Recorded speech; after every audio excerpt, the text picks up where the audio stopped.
here we are. Here we are. So, people viewing and listening, welcome to another episode of Ask Infinity. I am your host, as per usual. My name is Jordan Lindo. I'll be taking care of the ask. And today's Infinity is Lesley Tavenier. Hey, Lesley, how are you doing? I'm good. I'm glad to know that I'm one of the infinity. Well, that's just how I view people, little Cool. spark of infinity. Yeah. So how's your day going? It's good. It's really good, especially now that you're here. Oh, it's so sweet. That is so sweet. So before we get into it, I just want you to, oh, wow. Oh, that guy's car definitely needs, that guy definitely needs to get a repair done on his car. It does. So, just a quick heads up for those listening and watching. We're on a balcony because it's an outdoor. It's beautiful. So you may hear some crazy noises in the background. That's my little preemptive warning. But before we get started with this conversation, just let people know who you are and give us a little bit of an insight into what you do. Sure. My name is Lesley Tavenier, as Jordan mentioned earlier. And I am a love coach, and I support women who consider themselves to be more on the feminine end of the gender spectrum. I help those women to have beautiful and harmonious relationships with men that they consider to be masculine. So that's what I do. So that's interesting that what you just said. You help women who are on the feminine end of the spectrum. Can Yeah. you go into more detail about what that means? So there's so many ways I could answer that. I'm trying to pinpoint one. But feminine to me means that you want to be penetrated. Okay? And you want to be penetrated by a being that enjoys penetrating. Okay. So that's basically how I look at feminine and masculine. Okay, so now if a woman comes to you and she's Mhm. not on the feminine end of the spectrum according Mhm. to that definition, Mm-hmm. can she still work with you, or is that not an ideal client for you? She's not an ideal client for me. I could provide guidance to her, but my ideal clients are women that are more like me because, I practice feminine energy every day. So it's easy for me to coach them on something that I'm living daily. Got you. So because you're so far on into the feminine side of the spectrum, Mm-hmm. that's what you choose to teach. Totally. Okay, awesome. Totally. Awesome. So like what's an average day like in for you as a love coach? Well, I do the same sort of things every day. I'm a mom, and I have a son that's still in high school. So, I feel like if I don't get up and say something, like he'll be late for school. So I go through the usual mom stuff, and I get up, I get something to eat, Mm-hmm. and then I just get into my practices. Like what are your For practices? the day. What are my practices? Don't I like how you generalized it. You're like my practices. Are you a witch? No, well, I don't call myself that. Some people might say that, but I really believe in self-pleasuring as a practice. Mm-hmm. So I take it very seriously. Okay. So that's my spiritual practice. So that's what I do throughout the day until my kids get home. So okay. Now that's one of them. Like I know that you have a money altar. Can you go into Mhm. a little bit how you use a money altar and how that works for you? Yeah, an altar is just a way to focus energy into Mhm. a particular area, and so I set up an altar to focus the consciousness of wealth, not so much just money, but the consciousness of wealth, of abundance, of prosperity. Mhm. I really wanted to get familiar with that energy because it's something that I've struggled with for most of my life, and so have many of my family members and ancestors. And so I was like, if I really want to completely quantum leap my consciousness in regards to wealth and specifically in regards to money, you know, it would make sense for me to set up a focal point so that every day when I see this focal point, or I sit in front of it, or I light a candle, or I add essential oils and you know, let them heat up and give off their scent. Every time I do these things, I'm reminded of the consciousness of wealth. And so it's affecting me daily, subconsciously, even if I don't do anything, even if I don't attend to my altar. I'm still being affected just by the very fact of just seeing it, just by the very fact that it exists in 3D reality. It's affecting me wherever I go. So altars are very, very helpful, and especially when you can work with it in a way that, you know, the consciousness is pleasing to you. You know, and that's where the femininity comes in, because feminine energy is about pleasure, and so, you know, everything I do has to be pleasurable, including altar work. Okay. So that's just part of my self-pleasure. So how did that come about? How did you decide to create an altar? Is that something did you have an altar for other things? Like, is money the only thing you have an altar for? Or? No, this one I created with one of my partners when we were teaching a course together on sex magic. Okay. So one of the components of that course was sex magic for money. Okay. And so we set up the altar originally as part of our teaching. Okay, it's part of the curriculum. Yeah, and but then I just my spirit just led me to continue it on, and now it's just a part of me now. Okay, so a lot of people listening and watching are going to be probably asking, "What the hell is sex magic?" You probably thought you got away with that, right? Nope. Get over here. For all my gamers out there. Yeah, what is sex magic? What is sex magic? How do I summarize that in one sentence? You don't have to summarize it. Just whatever comes to your heart to speak about. For me, it's just if I have a desire for something in the 3D reality. So if it's I desire a certain amount of money, or I desire a certain experience in my business, or a certain experience with my friends or my partners or with my children or with my health or with whatever. I find that if I associate or connect that desire, which for me is pleasure, if I connect that with orgasm, then that desire tends to come about in 3D reality. You know, I just find that the energy of sex just gives it that much more fuel to actually manifest itself. Okay. I think that's a very beautiful, practical way of describing it, because, I mean, especially for people in the spiritual community, and people in the practical community who understand how frequency works, right? That's what it sounds like. It's magnifying an intention with energy. Totally. Or frequency, which is amazing. Yeah. And so, but this takes practice, though, because, you know, just because you're self-pleasuring, or you're turned on, or you're having actual sex with another person or persons, that doesn't mean that the fuel that you're generating is plentiful. Oh, you know, so there's a lot of people that are having sex, but the whatever energy they're generating, it's not very much.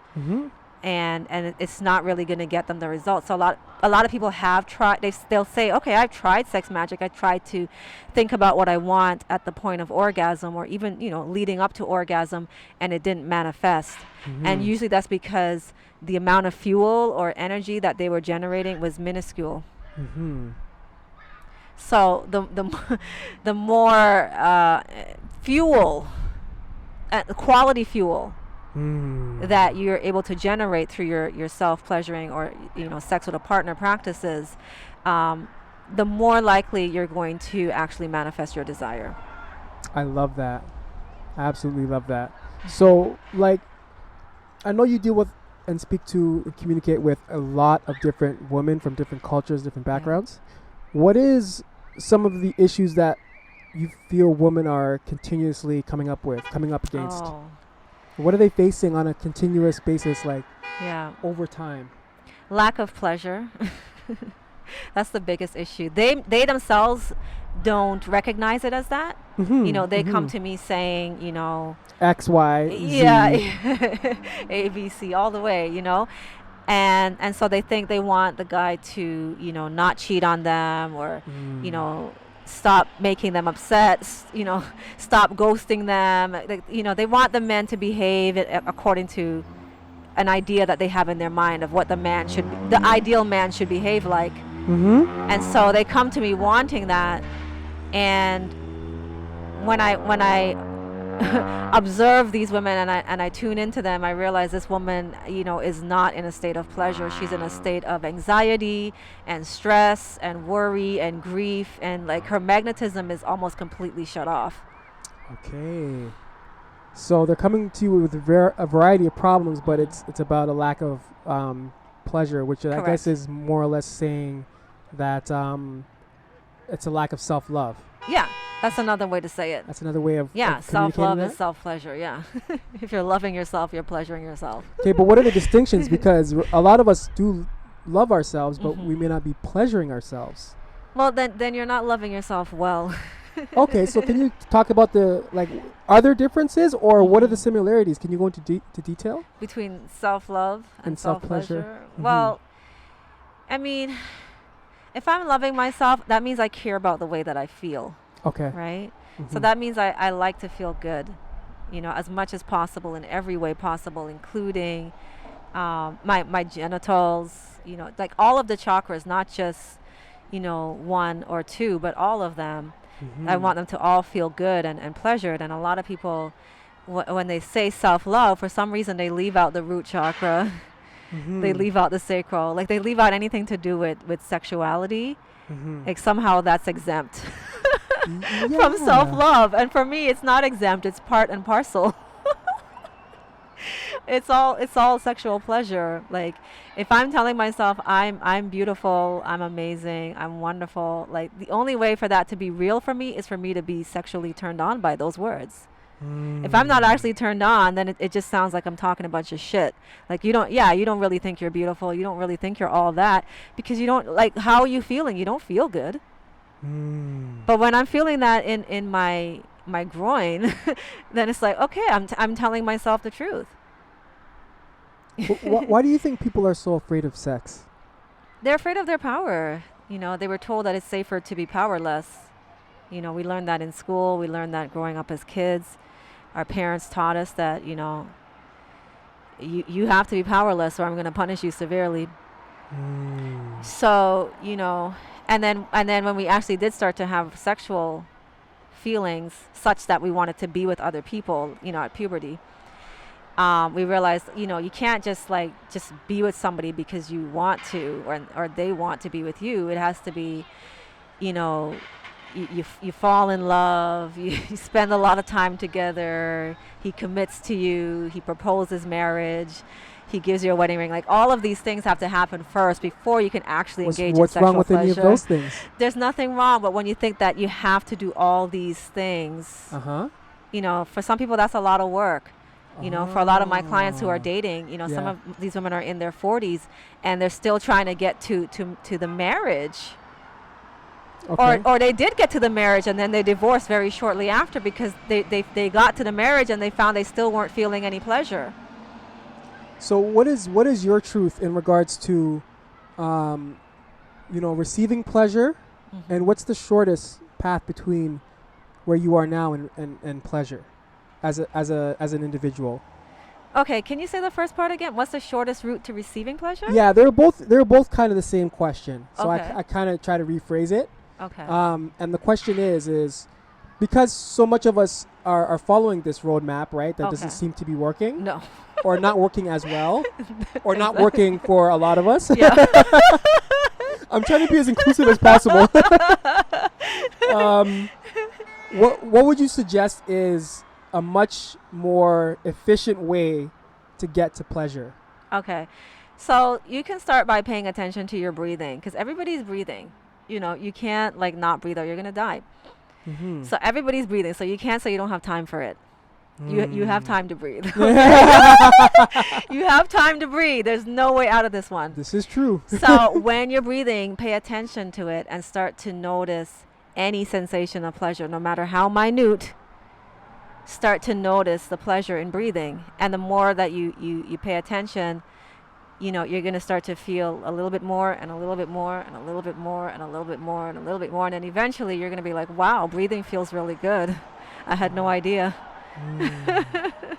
You know what? You're really bringing me down a path that I think is interesting, because I didn't think about the fact that there could be a distinction between sex and pleasure. I think most people, when they say pleasure, Mhm. they associate it with sex. Mm. But can pleasure be something in and of itself? Oh, totally. That's why I say I self-pleasure all day long. I mean, I do get stressed a bit with my kids and whatever, and so I don't stay on it the whole time. But I try as much as I can to focus on my pleasure above and beyond everything else, Mm-hmm. because I'm learning more and more that when I make my pleasure my number one priority, everything just flows so much better, including Mm. dealing with my children. I can diddle that. But you know what's funny about pleasure? And I think this is probably just a self-worth thing, Mm-hmm. right? You feel like if you have too much, this is my perspective anyways, if you have too much pleasure, then it's like, Yeah. whoa, I gotta slow down on the pleasure, I gotta get back, I gotta do other things, I gotta work for this. Like I can't Yeah. just be 100% pleasurable all the time.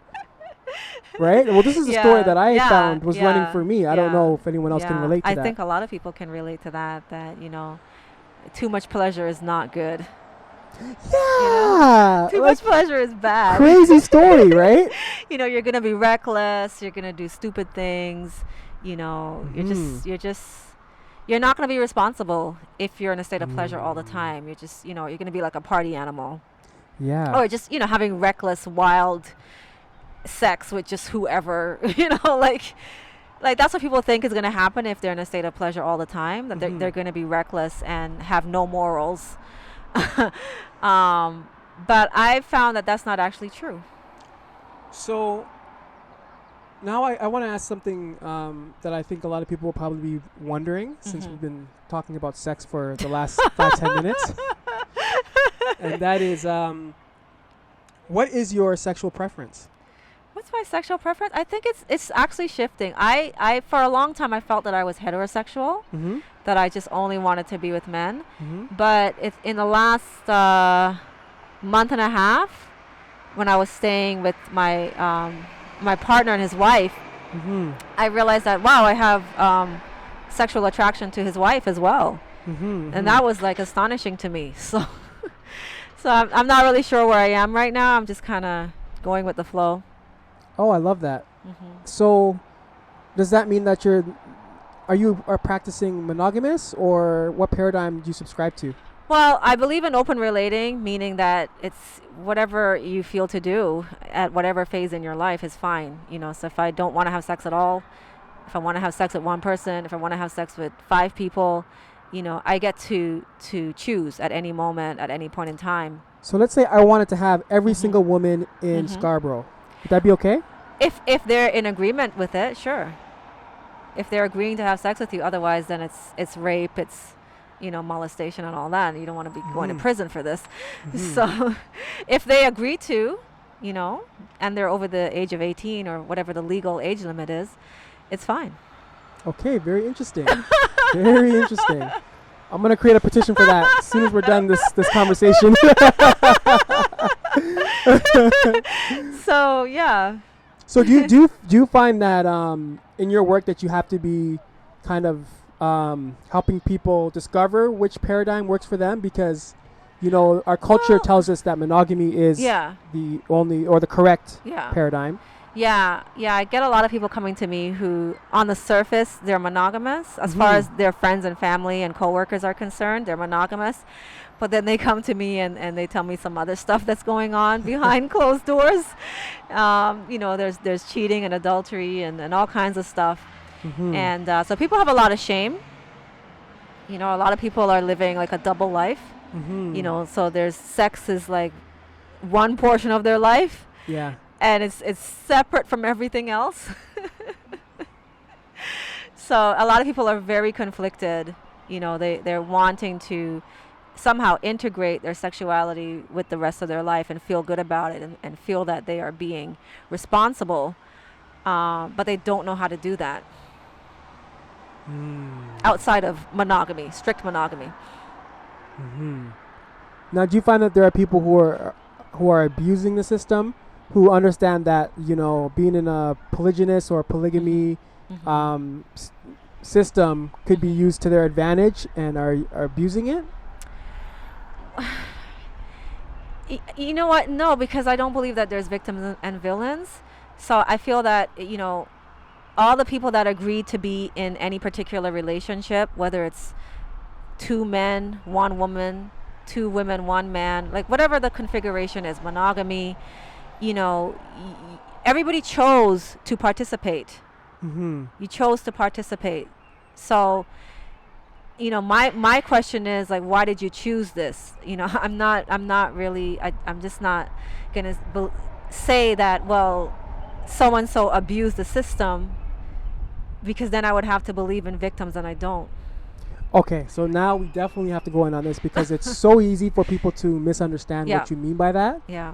And the very last thing I want is for you to be misunderstood. So, okay, when you say you don't believe in victims, first and foremost, what is... Okay, I'll just let you answer the question. Okay.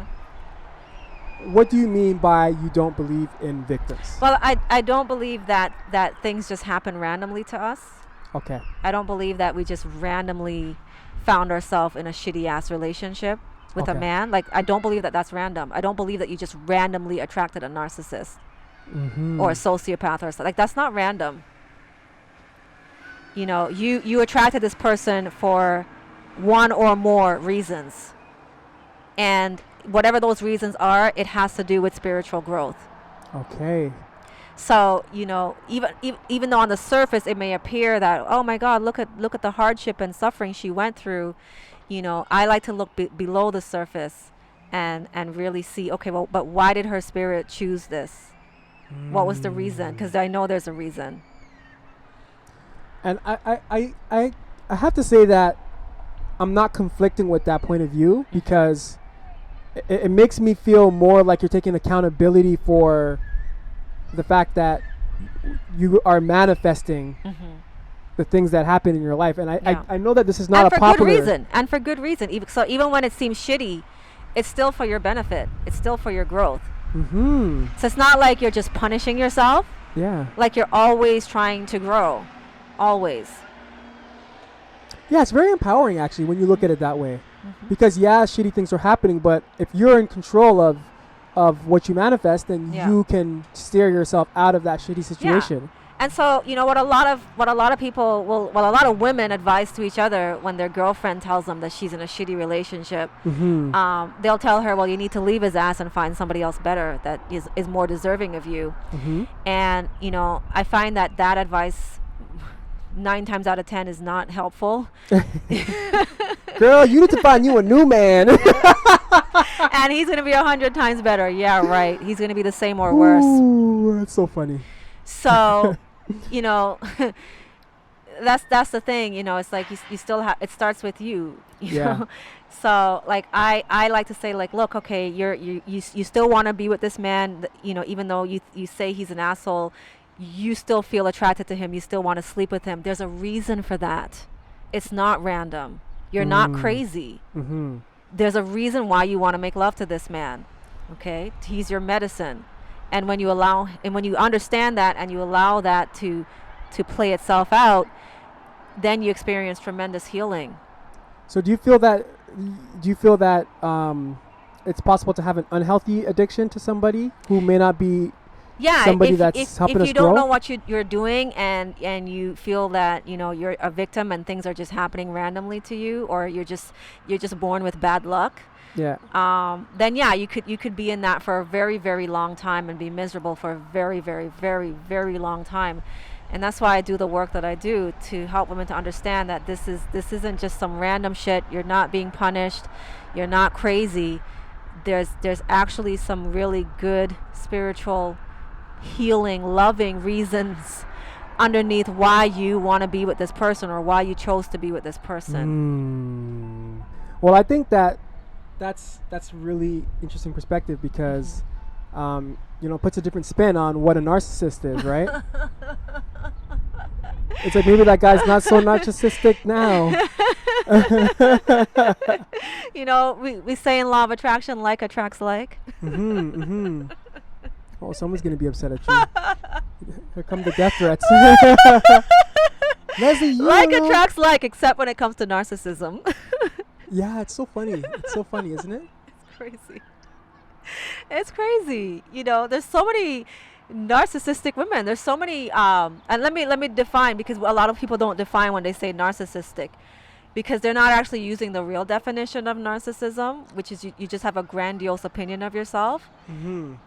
I don't see that definition as a problem, honestly. Like if I meet somebody and they all they like to think about is themselves and they think they're amazing, more power to you. I don't have an issue with that.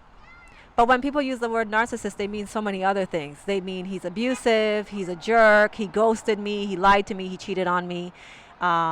Just violence in some cases. He was just a terrible guy. Yeah. That's what they actually mean, but that's not the actual definition of narcissist. So, nonetheless, and people don't like to hear this, but it's so true. It's so true. A lot of these women, myself included, when I used to complain about my partner and say all kinds of horrible things about him, I was very horrible to him as well. I was just as bad. I was. But at the time, I didn't admit that. At the time, I was a victim. Oh, so now it's making sense. So maybe this is part of the reason why you don't really believe in victimhood, because you're understanding that it's just a label for somebody who is not aware of what's happening. Yeah. That's very interesting. Yeah, when I wasn't aware, I was completely convinced that I was a victim of this man. And that's what a victim is, right? Think about it. A victim is somebody who is unaware of the fact that they manifested a situation. Yes. And so they blame everyone else. Correct. That's like a textbook definition of a victim. Yeah. But I guess we haven't really strictly understood this energetically enough yet for it to be a global idea. Yeah, it's scary because, a lot of us feel that if we don't hold on to the victim identity, then that means that the villain will get off the hook. So he did all these terrible things, and you're saying I should just stay with him and I should just forgive him and just let him keep treating me like shit. Like what are you saying, Lesley? Are you saying I should let him get away with murder? Is that what you're saying feminine power is? And what do you say to something like that? 'Cause that's a legit question. Yeah, it's a legitimate question. And, I'm not saying to stay with him while continuing to believe that you're a victim. I'm not saying that. I'm saying if you believe that you're a victim, if you're absolutely convinced and you don't want to break out of that identity, you're better off leaving him. You know what you just brought to my attention too? The fact that as people, we take the punishment of others into our own hands. And like when somebody does wrong to us, right, we feel that we're personally responsible to see them feel pain in equal proportion or more. And I think that is one part of the problem. But the other part of that problem is, how did this happen? And how are you taking accountability? And I think people mix those two things together. So it's like when you say, hey, this you're responsible for this, people say, so they should go unpunished. And it's like, no, those are two different things. Their punishment for what they did is separate from you taking accountability for your part in manifesting the situation. That's how I look at it. I don't know if that's... And, it's just like the more that I stopped looking at my partner through the victim lens, and it was a process. It wasn't like just I snapped my fingers and it was done. It took time, because sometimes you take off the victim lens and then a few months later you put it right back on. So I did that for a while. But I found that the longer that I keep it off, I actually see him differently I don't see him as the same. I like the things that I was calling villainous. Yeah.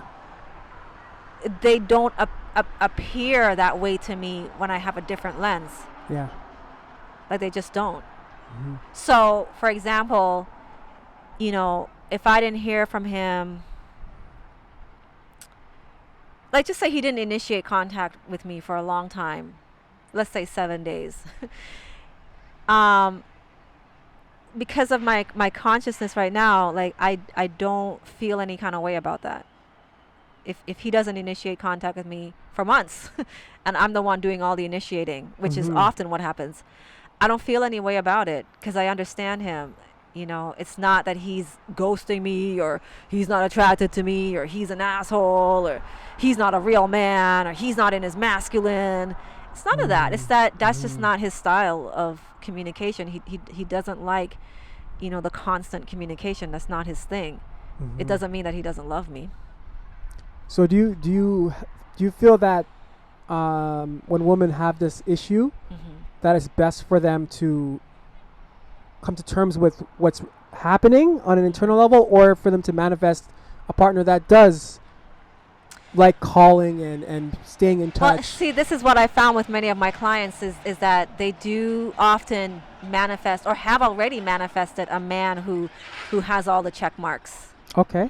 He's got everything, education, money, just everything's in place. Like he's a good guy.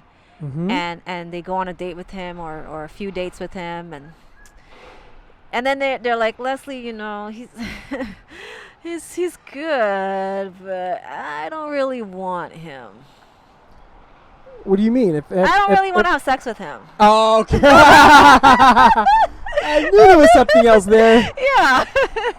So you're saying that they have this like checklist in their mind: tall, handsome, takes care of the kids, pays my rent, money, wedding ring, marriage, all of those marriage, things. Yeah. Kids. Yeah. Why isn't sex on that list? I don't understand. That's such a good question. Sex can be on that list. It can be, but a lot of women, they're so numb that they only get sexually aroused by a man that is like masculine to the extreme end of the spectrum. Only those kinds of guys, what we in this society call bad guys or fuckboys or whatever, those are the guys that arouse women. And for women that are numb, which is a lot of women, those are the only men that can arouse them. Okay. So when they do come across such a guy, which I refer to as a womb choice, they become like digmatized, like he is the one, even though he has none of the check marks. He has none of the check marks, but he's the one. Why is it that as human beings we are so I guess you could say enthralled by sexual energy? Why does it consume so much of our attention when we weigh it against other things like what you just said, right? Like marriage and all these other important things. Yeah. How can sex weigh that much more? Because most people are suffering from a lack of pleasure.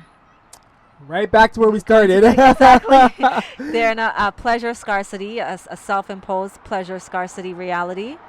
And so, when they finally do feel some pleasure, which for most people is only when they're having sex, if that, because sometimes it's not even that, then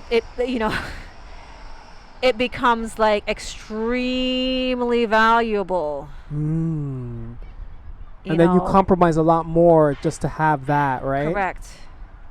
Like the stakes are high. Like if this is the only man you can have an orgasm with, the only man, he becomes premium.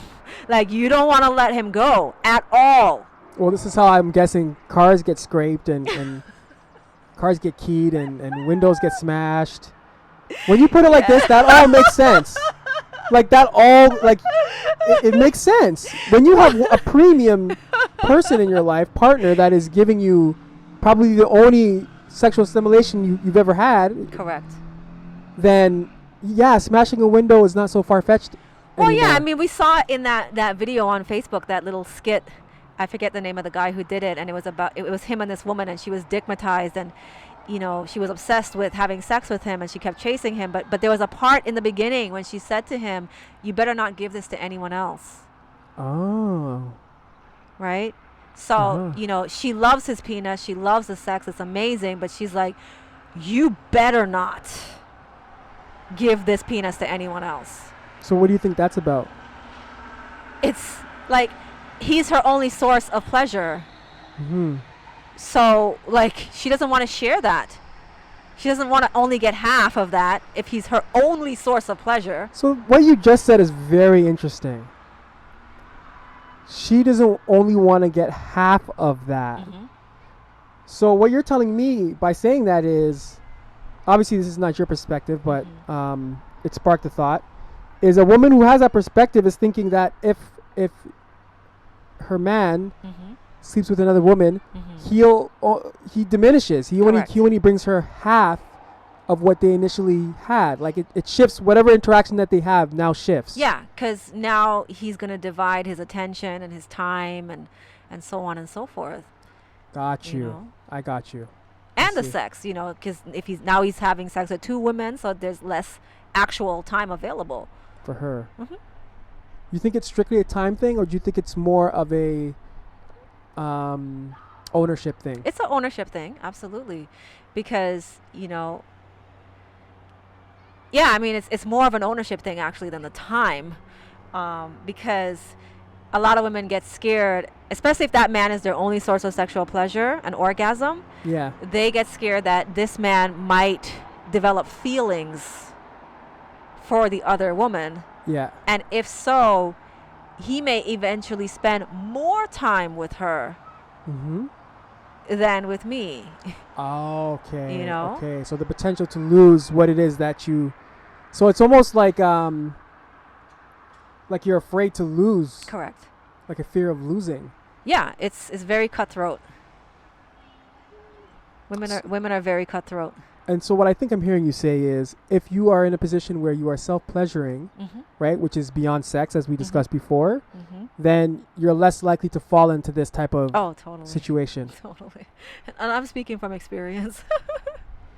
Because when I wasn't doing the self-pleasuring work, I was extremely cutthroat. Extremely. Okay? Like... And how did that affect your friendships and relationships?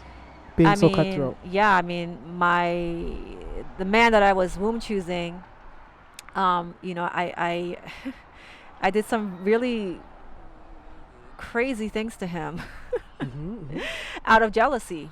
Okay. Because I didn't want other women having the enjoyment, like just the thought of these women having the enjoyment with him that I have with him. Just the thought of that would drive me insane. Yeah, that to me has always been a point of interest, and I want to dive into it if we can. Okay. What about another woman enjoying your man is makes you feel not so good? From a woman's perspective. Trying to think back. Yeah, it's on the one hand, if she enjoys him more, I think that was more the fear. If she enjoys him more, like what if she's more orgasmic? What if she squirts even more? Like what if she's like even more amazing in bed than me? He might fall in love with her and want to be with her more than with me. Okay, interesting. So that's a threat. So again, it's the loss. Yeah. This to me is so interesting because it's like a lot of our problems, right, are coming out of this space of insecurity and a lack of self-sufficiency. Totally. So that's very interesting. You've given me so much to think about so far in this conversation, and it's beautiful. We people don't know, me and Lesley are great friends, and we speak all the time. We have great conversations all the time. But it somehow still manages to remain fresh every time we talk, and you've given me a lot of new things to think about. And this happens with men too. It's not like it's just women that are insecure. Men are very insecure as well. Cut the feed. Whoa! Men are insecure too. That's enough for today's show. No, I'm kidding. Okay, no, tell us more. Yeah, I mean, a lot of men, they want to know that, their woman is like, she thinks that his penis is the absolute best and no other penis can compare to his. And so whenever there's any threat of that, if there's any chance that his woman, his wife, his girlfriend might enjoy another man's penis more. See, now you just put it into perspective for me. Now practically I get what it's like. That can really fuck with a man, especially if he's insecure about his penis, if he thinks his penis is too small, or if he thinks he's not good in bed, he doesn't know how to bring her to orgasm. He has all this stuff going on, and now there's a threat of another man. I'm so sorry. There's a threat of another man who possibly is better in bed. Or maybe his wife has told him that, yeah, actually, it's not even possible. He is better than you in bed. He is better than you. Yeah, I can see how that can be heartbreaking, right? Because especially as a man, I think it's part of our conditioning too, stuff that we're releasing over time. But we want to be the best that you ever had. There's whole songs about that. Best you've ever had. John. Yeah, there's songs about it. And that's great. That's a great desire to want to please the woman. Well, now that I'm thinking about it, not really. What difference does it make? Like, you should be concerned about your own experience. Like, well, yeah, I mean, that's what I found with mature men, like men who are not insecure about their sexuality and their penis and all that. Yeah. Like really secure men, like they could know that I'm with somebody who I enjoy more, and they're happy for me. See, this is a value thing. I think that as people, this is beyond men and women now. As people, we allow our value to be determined by what we can offer someone and what they offer us. And the second that we can't offer, like if I can't offer you great sex anymore, right, my value goes down. Yeah. And that's the mistake that a lot of men make, is that, and women too, we think that the primary value or the only value that men and women offer to each other is sex. And that's just one of the benefits. Like, that's not the only benefit to men and women interacting with each other. It's just one. It's just one. And there's so many others. I mean, there's so many women that say they want a man who is emotionally available. That's tremendously valuable. That's tremendously valuable to the woman. But men as well. Men have different things that are valuable to them besides just sex. And I didn't always know that. So I'll be fair to the audience. I didn't always know. I used to think all men wanted was sex because that's what I was told growing up. That's all they want. They don't want anything else. They just want to get in your pants. And so I believed that for a long time. And then eventually I found out that's not true, because I would sometimes have sex with men thinking that, well, if I give them sex, then that's all they want, so they'll stay with me. And then they didn't stay with me. And so then I started to wonder, well, wait a second. Okay, we had sex. Like, what's the problem? Why would you leave me? I gave you sex. Isn't that all you want? And it's not all that men want. It's really so true, because those are the type of girls, or those are the type of women that men actually want the least. As much of a paradox as that seems to sound like, right? There's more to it than that. Yeah. Sex is just, it's just the icing. It's great, it's a definite wonderful thing to have and experience, and it's a valuable thing. Don't get me wrong, but it's not the only thing, So, for me, I enjoy, being able to cook a meal for a man and have him say, that was so wonderful. Thank you. I appreciated that. And a lot of men also like having a woman cook a meal for them. Like, that makes them feel good. It makes them feel more like a man. For whatever reason, whatever the psychology behind it is, it just does. And that's valuable, like to have a woman that can consistently cook a good, healthy, delicious meal for you. Like, that's a beautiful thing. That is a beautiful thing. That's I think major. women severely underestimate how important that is. Oh my God. They really do. Yeah, a lot of them do, and a lot of women say, I don't want to cook for him. Why should I? I don't want to.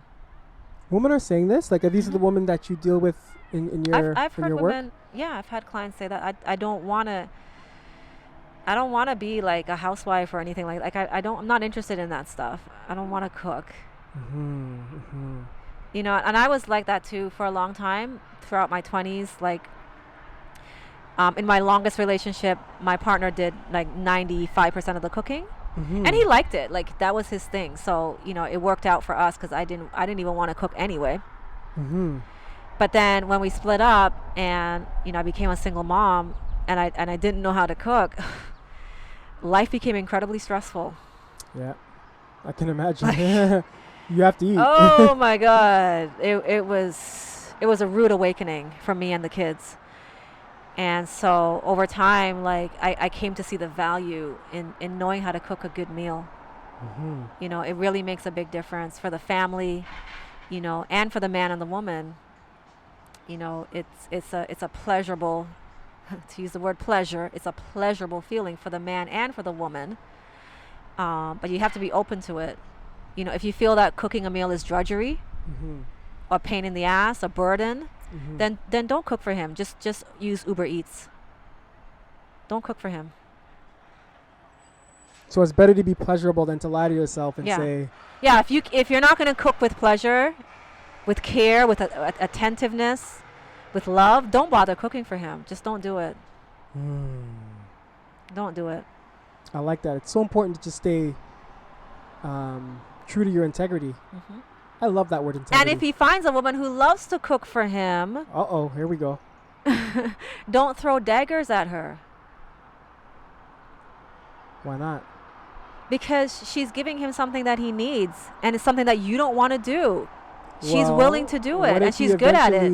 What if he eventually dumps her for the woman who likes to cook? Why would I allow a woman into my space? Then you need to understand the value that you're providing to this man. Sex is one, cooking is another. Intelligent conversation is another. Maybe you're good at making money together. You have a business together. You have a very deep friendship. You have hobbies in common. You have friends in common. You like to do a lot of family things together, or just whatever it is. Like, it's not just just sex, or it's not just cooking. It's just, you're not going to give him everything. See, well, now you're getting back into the choice paradigm, which is, if you can't get your needs met from one person, be open to getting your needs met from multiple people. Absolutely. Now, do you think that people have a problem if they're getting their needs met, as long as it's not sharing sexual partners from multiple people? Yeah, people do have a problem. Even without sex? Even without sex. Okay, can you go into that a little bit? Because once a woman senses, once her sixth or spider senses starts telling her that, okay, all right, this woman's only cooking for him, or she's only talking to him on the phone. They haven't had sex, but I feel like he loves her more than me. And I have a problem with that. So yeah, people do get upset. They're more afraid of emotional intimacy emotional infidelity than sexual infidelity. Get out of here. Yes, that's what I found to be true. They say it's the sex, but really it's the emotions. Because some women will say, okay, all right, okay, he fucked you, but he doesn't give a shit about you, so it's not a big deal. I had a woman say that to me last night about a guy that she's in love with, and he does cheat on her and all that, and she catches him, and he tells her, with those girls, it's just sex. So that's her rationale. So that makes her feel a bit better, because it's just sex, whereas he makes love to me.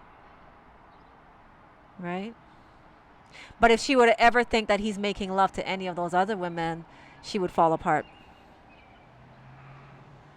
So it's the emotional connection that we fear. We fear losing. And again, it's this lack of self-sufficiency that it seems to always come back to every time. Insecurity is always a product of lack of self-sufficiency. So we could definitely talk forever, but there's a few things that I want to do before we wrap up today's conversation. Before I ask that question, I want you to just let everybody know where they can reach you and do the social media plug thing. Oh, sure. If you're on Facebook, which I'm sure most of you are, just look up my first and last name. It's Lesley Tavenier, Lesley Tavernier. And it's the same thing, Lesley Tavenier. You'll find me on Instagram. And you can use that, my first and last name, to go to my website, which is lesleytavenier.com. Awesome. Are you on Twitter? No. Okay, beautiful. So, are you on LinkedIn? No. Okay, beautiful. So, my last question for you is this. But before I ask it, I actually want to preface it with this. Pretend that I'm just a child. I'm a kid, okay? Okay.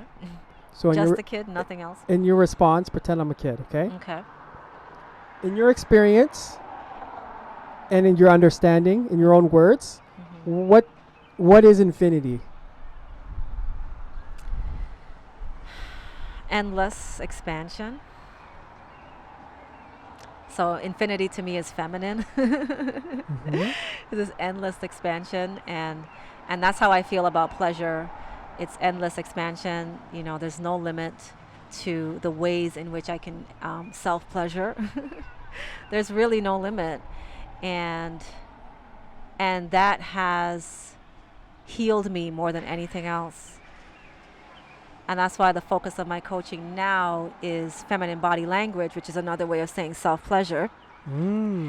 Because I find that if women don't prioritize their pleasure, they will continue to have frustrating relationships with men.